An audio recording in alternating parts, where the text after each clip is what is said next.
Welcome, everyone. Welcome to our Holistic Mystic Show. My name is Boston Summer. I'm here to share with you the magic and the medicine in looking at our fears, looking at the shadows, these pieces of us that we don't want to look at. It can be intimidating, it can be scary.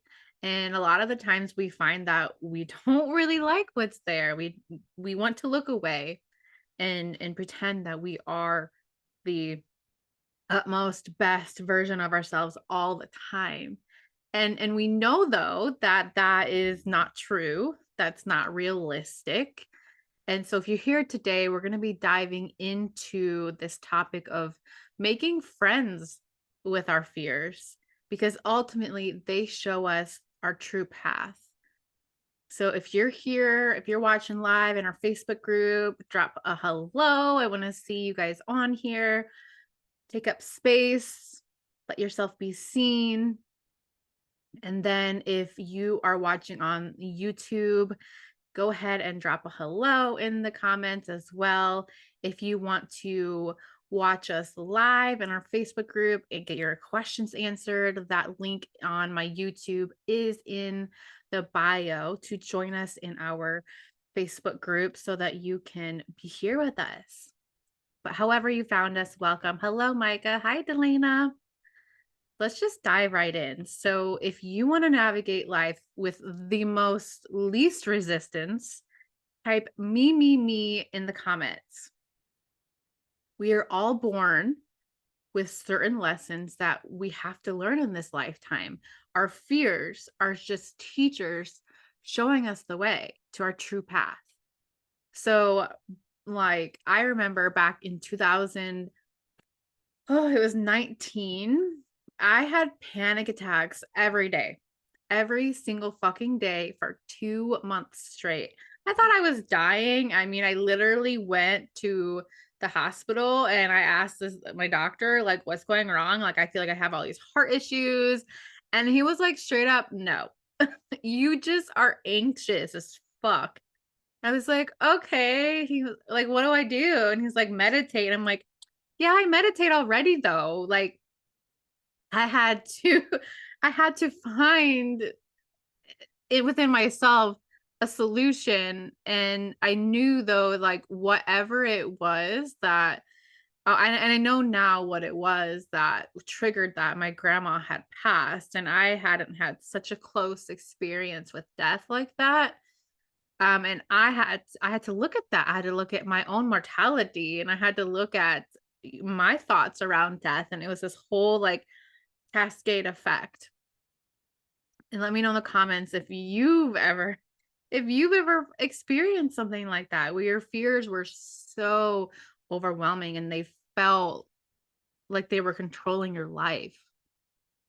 Me. All you guys are dropping me in the chat. Hello, Chris. Hello. It wasn't until I really started to look at what was going on in my mind and in my thoughts that anything changed. As I told you, it was every single day for 2 months straight, right? And I also found a beautiful essential oil. It was such a divine timing when the adaptive oil from doTERRA came out. It's a trio set, so they have a supplement that has GABA and L-theanine, however you say that, as well as essential oils and herbs in there that help to work with the brain. And I did like an hour-long presentation talking about how this supplement and this oil line changed my life. But it also had to do with the fact of teaching myself and relearning, how to talk to myself. I had to re-brainwash myself and talk to these inner parts that were fucking scared. I had to talk to them like a loving parent would and reassure them and allow myself to be seen in that fear, because if we don't and we just say, oh yeah, you're good, that's spiritual bypassing, right? And we know in the spiritual community, we don't want to spiritually bypass. So how do we hold this both and kind of concept of being able to hold the dark as well as transmute it into light and holding both? Delana, absolutely coming up a lot right now. Yes, exactly. Micah, I have and I am again now in certain ways. I mean, we're always going to be experiencing fear. We're always going to be experiencing crippling things that feel like we have no control. And that's just a part of the human experience, and that's a part of life. So how do we lessen this grip? Loosen this grip of this fear around our throat, right? It starts with awareness. I know if you've worked with me, you know this as a client. It starts with awareness. You have to become so fucking hyper aware of your thoughts so you can discern who is talking in there, right? Who is it? Is it your past parts? Are these parts that were like a 5-year-old self that experienced a trauma and they're the one talking and holding the microphone? Or is it someone, a part of you that was 11 or a part of you that was 16, right?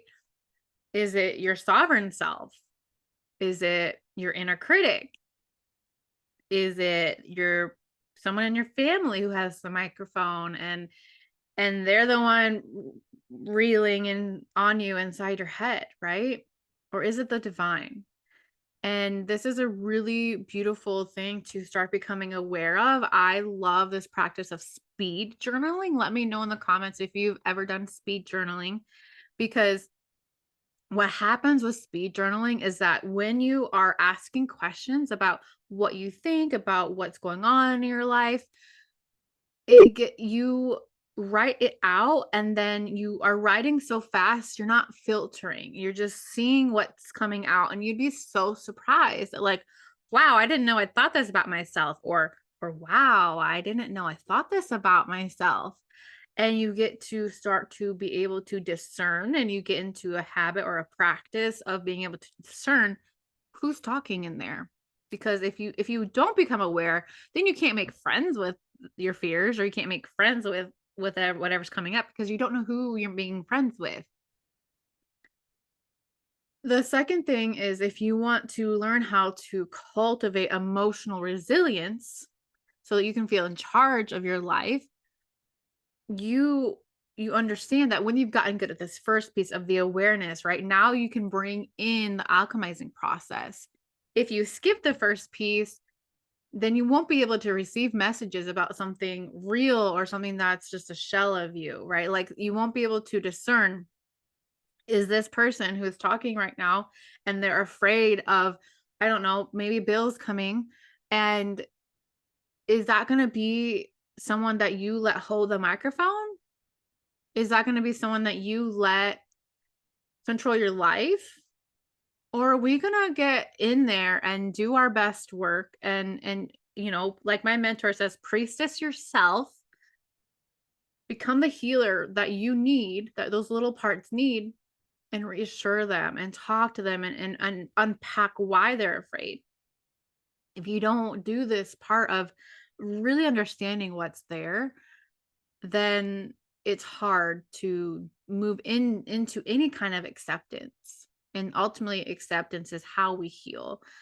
We have to accept before we can forgive. We have to accept before we can transmute the fear and the pain and whatever is there into a high vibrating emotion.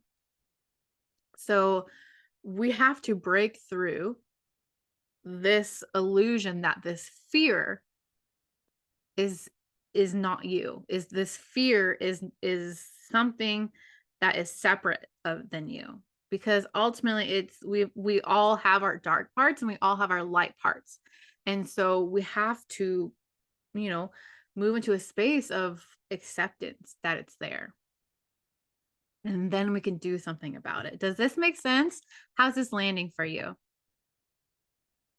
whatever it is that's coming up right now that you're afraid of. Maybe you're wanting to take a big step in your business or put yourself out there with sharing your message. Maybe you're, needing to have a hard conversation with a friend that you love. Whatever that is for you, like, what is the fear? What feels crippling, and how do we sit with it? And um this isn't to be mistaken for dwelling, right?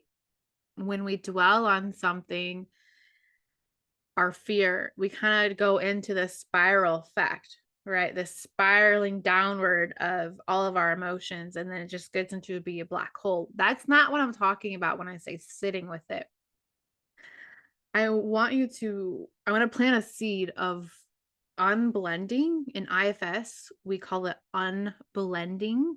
It's a psychology term. You remove the emotion from the part that's afraid. You unblend with it, because the emotion that's coming forward is from that part, or from that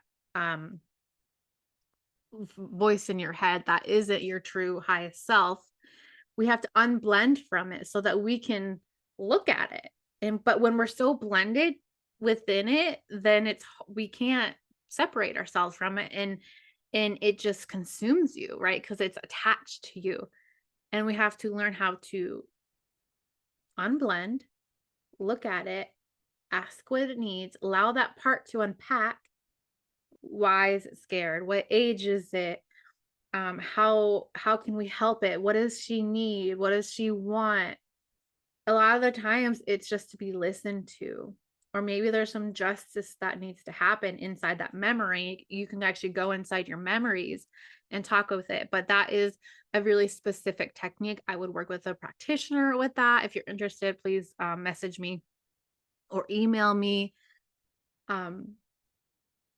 When we can do that, we start to talk and have a conversation, and then through time of reassuring that part that you're always there, that you're not going to leave, you're going to check in on her for every day for 40 days. That is the protocol. Every day for 40 days. Once you do an unblending and you do an unburdening process, work with the elements and in shamanism to do the unburdening process, so that part is freed, and then we tend and we love and we support that part for 40 days. And that is how self-trust is made. That is how we learn to love ourselves. And these fears, they don't feel so activating or triggering anymore, because we know that we've got our own back. And even though we might get scared again, we can be there for ourselves, right? So how is this landing for you? Self-reflection is a must. It is the top thing that I talk to my clients and my students about, this awareness. And then once we have awareness, it turns into acceptance, and then it alchemizes it the more we sit with it. So hopefully this lands with you. Yes, absolutely. Beautiful. What are your key takeaways? Let me know in the comments. Next week, we're going to be talking about moving out of survival mode as a highly sensitive person. So I'm super excited. I'm going to be sharing with you all of my protocols, my supplements, my more of my physical health stuff to support myself, so that I'm not so agitated, I'm not so fatigued, I'm not so overwhelmed, because nutrition is the key to moving out of survival mode, so you can be in a true healing state. We have our mental, spiritual, emotional, and physical. We have to have all four, right? Just like the directions. So I trust that this serves you. Makes so much sense. This is good stuff. I sit with my triggers, so why not my fears? Exactly. I will see you guys next week. If you're watching on YouTube, go ahead and join us in our Facebook group so that you can join our monthly prayer circles. You can join the live calls. You can join us on Zoom when I invite you to, and be a part of the community. It blessed your lives. Go out there and share your light with the world. Namaste.